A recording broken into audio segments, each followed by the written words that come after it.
ओम गुरुभ्यो नमः।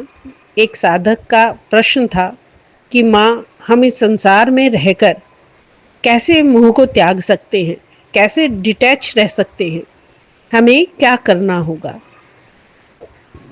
तो बेटा, इस विषय में मैं आपको एक बहुत छोटी कथा सुनाती हूँ।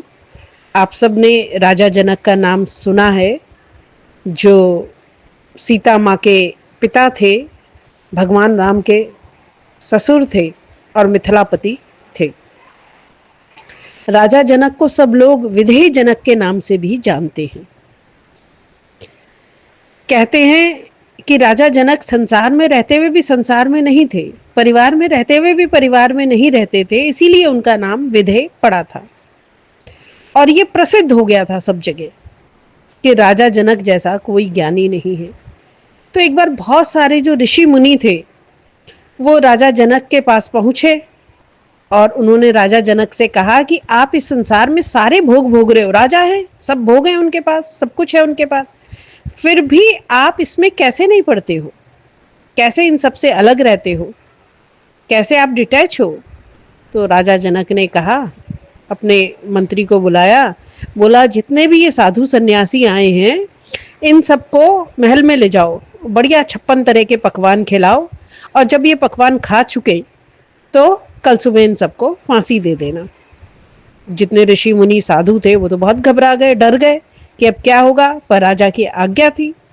मंत्री उन सबको लेके गया, महल में ले गया, 56 तरह के भोग बनाए और खाना आना खिलाने लगे।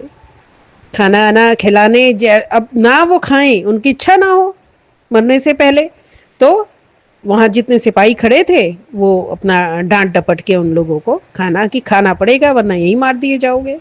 जैसे तैसे उन्होंने खाना खाया। खाना खाने के बाद सुबह फांसी से पहले राजा जनक के सामने ले जाया गया सबको। तो राजा जनक ने उनसे पूछा कि आप लोगों ने रात में भोजन तो अच्छे से किया था। तो अब वो क्या कहते कि भोजन पे मन ही कहाँ था, किसी को स्वाद नहीं पता क्या भोजन था, किसी को पता ही नहीं कि 56 तरह के भोजन बने हुए थे। तो वो सब चुप हो गए। राजा जनक ने कहा, भाई इतने तरीके का मैंने भोजन बनाया था, कुछ तो अच्छा रहा होगा, आप बताओ आपने क्या क्या खाया, कैसा था भोजन।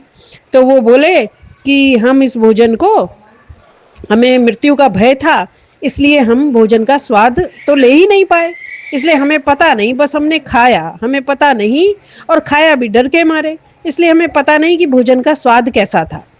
तभी राजा जनक ने बोला कि क्या कहते हैं, जिस तरीके से आप एक बार का भोजन करते हुए आपको याद रहा कि सुबह आपकी मृत्यु हो जानी है और आपको भोजन का कोई स्वाद नहीं आया, मैं उसी तरीके से हर वक्त याद रखता हूँ कि मृत्यु कभी भी हो जाएगी, इसलिए इन सब में लिप्त नहीं रहता।